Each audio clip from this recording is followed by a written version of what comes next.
Alright, so today we're going to talk about the mortgage secret that involves free money. And so this free money strategy is pretty simple. Firstly, we're going to take a look at the difference between an interest rate discount and some cashback. So what I want you guys to consider is that when you talk to the bank, they have no incentive to give you the absolute lowest rate going. What the bank's trying to do is maximize their profit across their entire customer base. And sometimes they will give you, their best rate, but quite often what they're trying to do is protect margin. On the flip side, what a mortgage advisor is trying to do is sit on the same side of the table as you and try and get you the absolute lowest rate that they can, so that you get the best deal, And what a mortgage advisor will often be privy to is what banks are offering the best rates and what rates your particular bank is offering. So to give you an example, at the moment 4.09 is a very common rate for a lot of clients, fixing for 1 year across at least 3 of the main 4 banks at the moment. Now, why does this matter? Why does it matter to get 4.09% instead of, say, 4.29%? If you go into the bank and you say, I've got $500,000 mortgage, I want to fix it for 1 year, and they say, yep, cool, 4.29%, you think that's not too bad, and you just lock it in. Now, the difference between 4.29% and 4.09% is $1,000 in interest paid to the bank a year. So instead of paying that money towards your principal repayment, you're actually paying that in extra interest repayments.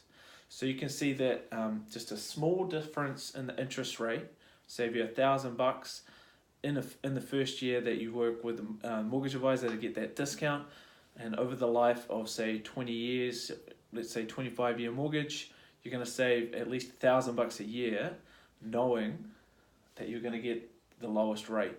And so over the life of your mortgage, you're probably going to save at least $25,000 or more, considering the power of extra principal repayments earlier, because you're going to be putting this money into the principal repayment on your main home instead of paying it as interest.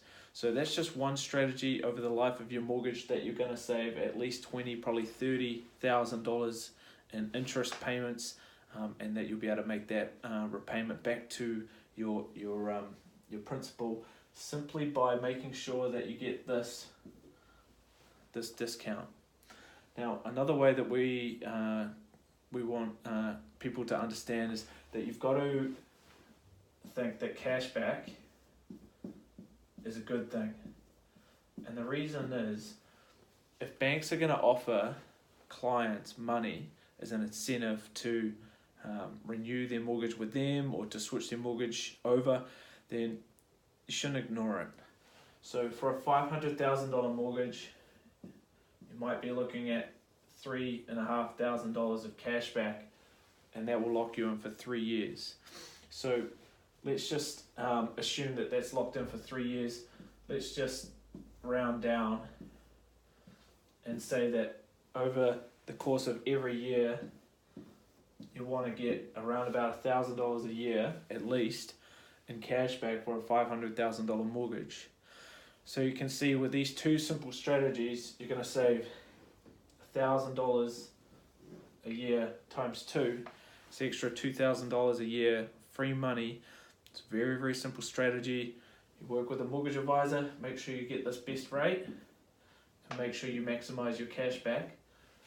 And, being loyal to the bank is actually costing you this every year.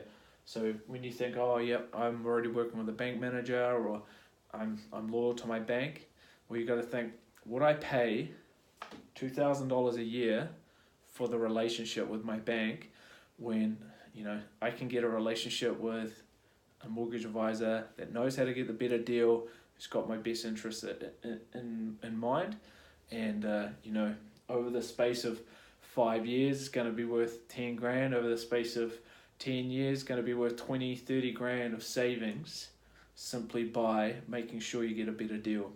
So this is the free money strategy. And we'll be talking about some more strategies soon.